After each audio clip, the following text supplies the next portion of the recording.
Good morning students. Last lecture में हम लोग मैपिंग देख रहे थे। S domain to Z domain mapping हम देख रहे थे और इस मैपिंग में हमने ये देखा कि हमारा जो सिस्टम एस डोमेन में है अगर वो स्टेबल है और जेड डोमेन में भी वो स्टेबल है, अगर एस डोमेन में अनस्टेबल है जेड डोमेन में भी अनस्टेबल है, अगर एस डोमेन में मार्जिनली स्टेबल है जेड डोमेन में भी मार्जिनली स्टेबल है, तो इसका मतलब कि हमारी मैपिंग करेक्ट है, मैपिंग में कहीं कोई प्रॉब्लम नहीं है। एक इशू और आता है वन टू वन मैपिंग का, ये भी हमने लास्ट लेक्चर में डिस्कस किया था कि हमें एक ये भी देखना है कि मैपिंग हमारी वन टू वन हो रही है या नहीं। अगर मैपिंग वन टू वन हो रही है तब तो हमारा मैपिंग एक्यूरेट है, अदरवाइज वहां अलियासिंग क्रिएट होगी। तो जो आपका इंपल्स इनवेरिएंस ट्रांसफॉर्मेशन है उसकी यही एक प्रॉब्लम है, एक यही उसमें ड्रॉबैक है कि उसमें अलियासिंग क्रिएट होती है जब हम हाई फ्रीक्वेंसी पर जाते हैं। इसलिए जो आपका इंपल्स इनवेरिएंस ट्रांसफॉर्मेशन मेथड है वो लो फ्रीक्वेंसी फिल्टर्स के लिए ही एप्लीकेबल है। जब हम उसको हाई फ्रीक्वेंसी फिल्टर्स पर ले जाते हैं तो वहां वो उतना कारगर साबित नहीं होता, तो उसके लिए हमें दूसरा मेथड देखना पड़ता है। ठीक है, so first is impulse invariance method. It is a technique for designing discrete time infinite impulse response filters from continuous time filters in which the impulse response of the continuous time system is sampled to produce the impulse response of the discrete time system. The frequency response of the discrete time system will be a sum of shifted copies of the frequency response of the continuous time system if the continuous time system is approximately band limited to a frequency less than the Nyquist frequency of the sampling, then the frequency response of the discrete time system will be approximately equal to it for frequencies below the Nyquist frequency. तो impulse invariance technique आपकी जो है एक transformation technique है जिससे आप एक analogue filter को डिजिटल फिल्टर में कन्वर्ट करते हो। और इस मेथड में हम बेसिकली करते क्या है, जो आपका एनालॉग फिल्टर है उसको हम सैंपल करते हैं, और फिर उसको हम डिस्क्रिटाइज करते हैं, डिजिटलाइज करते हैं। ठीक है,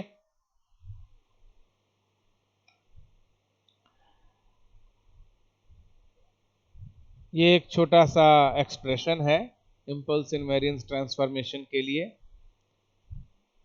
इंपल्स इनवेरिएंस ट्रांसफॉर्मेशन में हमने एज्यूम क्या किया है कि हमारा जो फिल्टर है वो क्या है, H N. Impulse response of the system क्या है, H N. Discrete time system का इंपल्स रिस्पॉन्स क्या है, एच एन। और वो कहां से आया है, कंटिन्यूअस टाइम सिस्टम के इंपल्स रिस्पॉन्स से आया है, which is H A T और H C T. H A T जब हम लिखते हैं तो वो है analog form, H C T लिखते हैं तो वो है कंटिन्यूअस फॉर्म, बात एक ही है। ठीक है, तो उसको आप एच ए टी लिखो या एच सी टी लिखो, वो है कंटिन्यूअस टाइम सिस्टम का इंपल्स रिस्पॉन्स या एनालॉग सिस्टम का इंपल्स रिस्पॉन्स। तो वहां से हमें एच एन फाइंड आउट करना है। और जैसा कि डेफिनेशन में इंपल्स इनवेरिएंस ट्रांसफॉर्मेशन के हमने देखा कि हमें सैंपलिंग करनी है, तो सैंपलिंग हम किसी रेट पर करेंगे, किसी टाइम पीरियड पर करेंगे। तो सैंपलिंग पीरियड हमने माना कैपिटल टी, और उस पर जब हम सैंपल करते हैं तो एच टी को जब हम सैंपल करेंगे तो क्या लिखेंगे, H of N T. H of small T को हम क्या लिखेंगे, H of N capital T, where capital T is the sampling period of the sampling. तो जो आपका कंटिन्यूअस टाइम इंपल्स रिस्पॉन्स है एच टी, उसको हमने जब सैंपल किया सैंपलिंग पीरियड टी पर, तो वो क्या बन गया, एच ऑफ एन टी। ठीक है, और चूंकि वो एनालॉग सिस्टम का है इसलिए सब्सक्रिप्ट दिया गया है ए, तो एच एन आपका क्या बन गया, एच एन को हम क्या रिप्रेजेंट करेंगे, H A N T. Analog से जब हम डिजिटल बनाएंगे, एनालॉग इंपल्स रिस्पॉन्स से digital discrete impulse response find out करेंगे, तो वो कहां से फाइंड आउट करेंगे, बाय सैंपलिंग। तो एच ए एन टी ही आपका क्या कहलाएगा, डिस्क्रीट इंपल्स रिस्पॉन्स। और बेसिकली इसी को हम डिजिटल सिस्टम भी कहते हैं। जो हमारा एच एन है, डिस्क्रीट इंपल्स रिस्पॉन्स है, उसी को हम डिजिटल सिस्टम भी कहते हैं। हम बाय डिफॉल्ट ये मान लेते हैं कि वहां क्वांटाइजेशन हुआ है, वो डिजिटल है। ठीक है जी। तो आपका एच एन क्या बना, एच ए एन टी। और जब इसका फ्रीक्वेंसी डोमेन हमने लिया होगा एच ए टी का, तो एच ए टी का फ्रीक्वेंसी डोमेन क्या रहा होगा। मैंने आपको लास्ट लेक्चर में बताया था कि कंटिन्यूअस टाइम का जब हम फ्रीक्वेंसी डोमेन में कन्वर्जन करते हैं तो लाप्लास लेते हैं, और डिस्क्रीट टाइम में जब हम फ्रीक्वेंसी डोमेन में करते हैं तो जेड ट्रांसफॉर्म लेते हैं। तो एच ए टी क्या है, एच ए टी है कंटिन्यूअस टाइम इंपल्स रिस्पॉन्स। जब उसको हम फ्रीक्वेंसी डोमेन में कन्वर्ट करते हैं तो क्या हो जाता है, एच एस। तो एच ए एस, ठीक ना, एच ए एस। और अगर एक जनरल सिस्टम का हम जनरल लाप्लास ट्रांसफॉर्म हम देखें किसी सिस्टम का, तो वो किस फॉर्म में होगा, वो आपके समेशन के फॉर्म में आप उसको लिख सकते हैं। किसी भी लाप्लास ट्रांसफॉर्म को आप इस समेशन के फॉर्म में लिख सकते हैं, summation I is equal to 1 to n A I divided by S minus P I. किसी भी टाइप का सिस्टम होगा उसको आप इस फॉर्म में लिख सकते हैं, where A I is the numerator coefficient and P I is the poles of the system, poles of the system। तो बेसिकली हमने जो सिस्टम लिया है वो हमने चूज किया है ऑल पोल सिस्टम, कि इस सिस्टम में केवल पोल्स हैं, जीरोस नहीं है। ठीक है, इस सिस्टम में केवल पोल्स हैं, जीरोस नहीं है।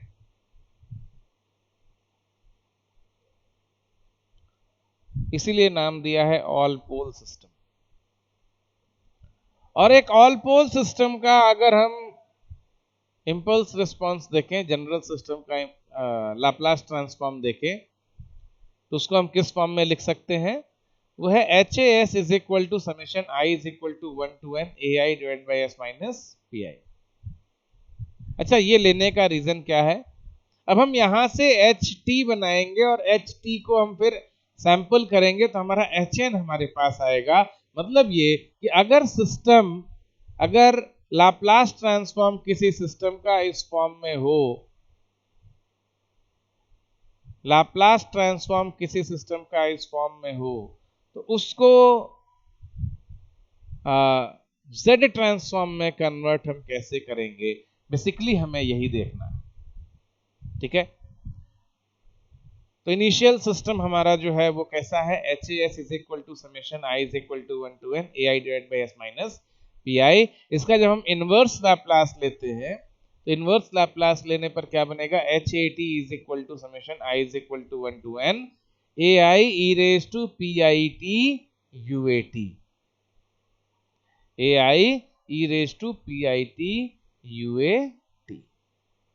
और अब जब हम इस t को, स्मॉल t को सैंपल कर दें एन टी से, तब क्या बनेगा, H A N T is equal to summation I is equal to 1 to n A I E raise to P I N T U A N T which is H N. तो H N क्या आया, H N यहां से आया summation I is equal to 1 to n A I E raise to P I N T U A N T. अब ये discretize हो गया। अब इस डिस्क्रेटाइज्ड सैंपल का, इंपल्स रिस्पॉन्स का हम क्या लेंगे, Z ट्रांसफॉर्म। बेसिकली हमें करना क्या है, S domain to Z domain transformation करना है। तो यहां हमारे पास S डोमेन है, अब देखते हैं Z डोमेन में क्या आता है। अगर S डोमेन में सिस्टम ऐसा है तो Z डोमेन में कैसा आता है, यही हमें देखना है। तो अगली स्लाइड में आप देखेंगे कि जब हमने Z ट्रांसफॉर्म लिया तो उसका Z ट्रांसफॉर्म कैसा आया, ये आया, H Z is equal to summation I is equal to 1 to n A I divide by 1 minus E raise to P I T Z inverse.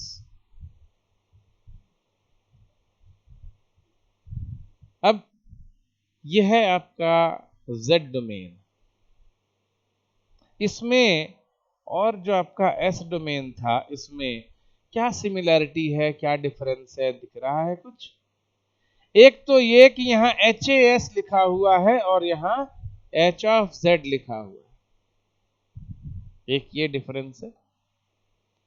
दूसरी सिमिलैरिटी ये है कि यहाँ पर summation I is equal to 1 to n है और यहाँ भी summation I is equal to 1 to n है। तीसरा, यहां भी ए आई है और यहां भी ए आई है। तो इस समेशन और इस ए आई में कहीं कोई डिफरेंस नहीं है।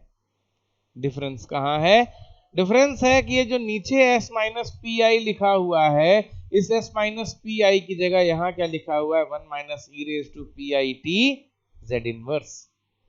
ठीक है, इसका मतलब कि अगर हम इधर से सिर्फ इतना पार्ट लें A I divided by S minus P I या summation A I divided by S minus P I, उसको हमें z में कन्वर्ट करना हो तो क्या करना होगा, summation A I divided by 1 minus E raise to P I T Z inverse. मतलब सिर्फ 1 by S minus P I अगर हम लेते हैं एस डोमेन का, तो उसको कन्वर्ट करके z डोमेन में हम क्या लिखेंगे, 1 by 1 minus E raise to P I T Z inverse. ठीक है, तो आपका जो कन्वर्जन बना S domain to Z domain transformation के लिए रिक्वायर्ड कन्वर्जन जो बना वो है ये, A I divide by S minus P I is transformed to A I divide by 1 minus E raise to P I T Z inverse. ठीक है, तो जो एनालॉग पोल है आपका विच is at S is equal to P I, वो transformed हो रहा है आपके डिजिटल पोल पर which is z is equal to E raise to P I T. चूंकि पी आई एस है तो इसलिए इसको हम क्या लिख सकते हैं, z is equal to E raise to S T. तो एक रिलेशन जो s और z में निकल के आया वो क्या आया, z is equal to E raise to S T from impulse invariance transformation. Impulse invariance transformation से एक रिलेशन जो हमारे पास निकल के आ रहा है z और s में, वो क्या है, z is equal to E raise to S T. हम जानते हैं z क्या है, r E raise to J omega, और s क्या है, सिग्मा प्लस जे ओम।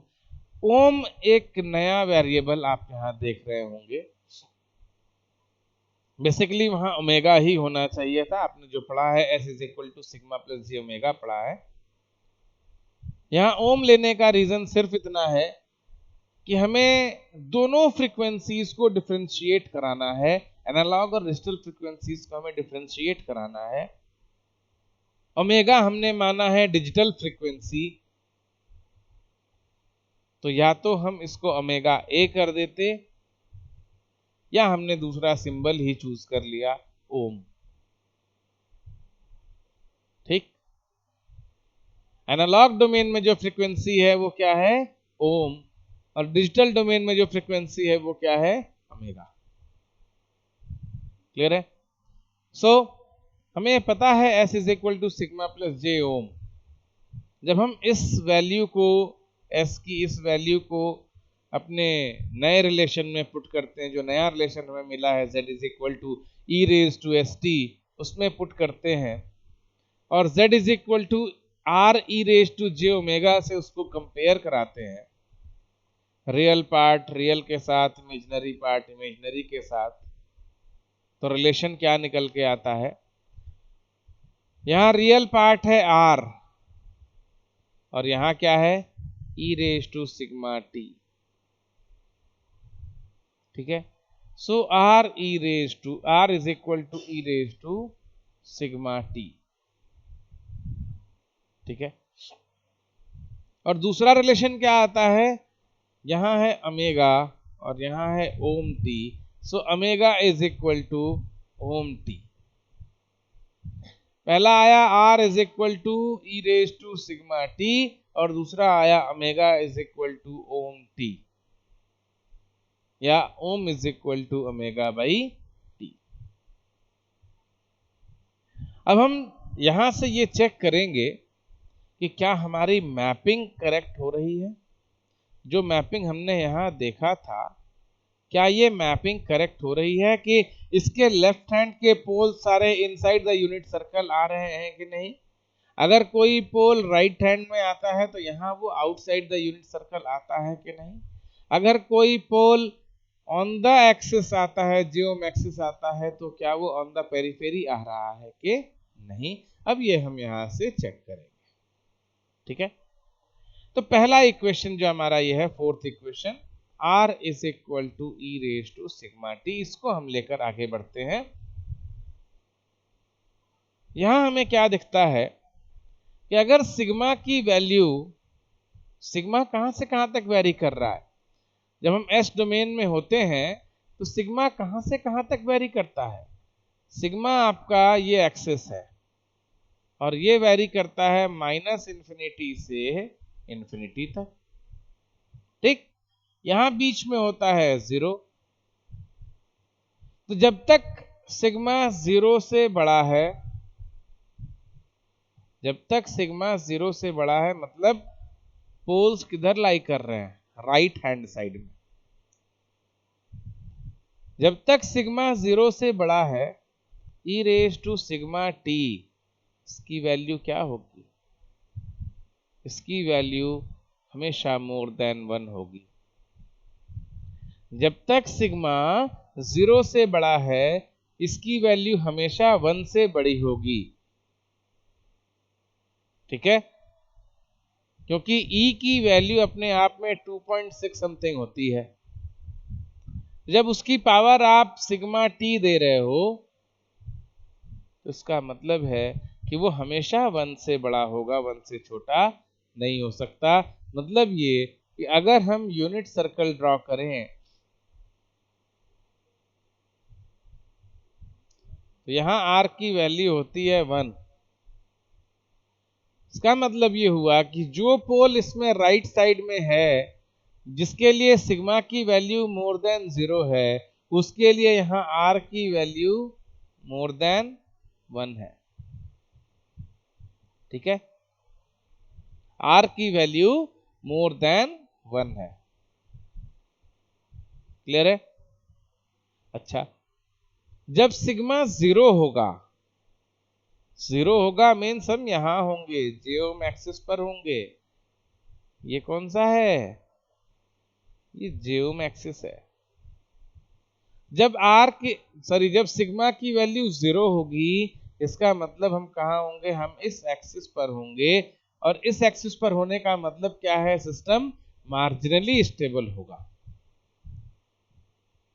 ठीक ना। और तब आर की वैल्यू क्या होगी, जब सिग्मा 0 होगा तो आर की वैल्यू 1 होगी। इसका मतलब ये हुआ कि हम r इज इक्वल टू 1 पे चल रहे हैं, मतलब इस पेरीफेरी पर हम चल रहे हैं, ठीक ना। यूनिट सर्कल के पेरीफेरी पर हम चल रहे हैं when r is equal to 1। Clear है। और जब सिग्मा लेस देन 0 जाता है, मतलब सिस्टम स्टेबल।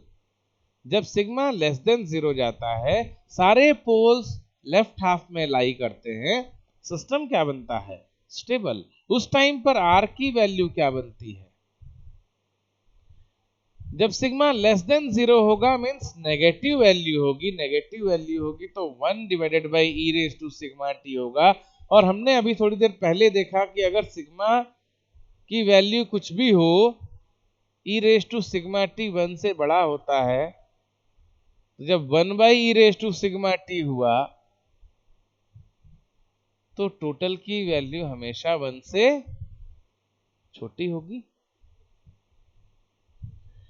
अगर E raise to sigma T for sigma greater than 0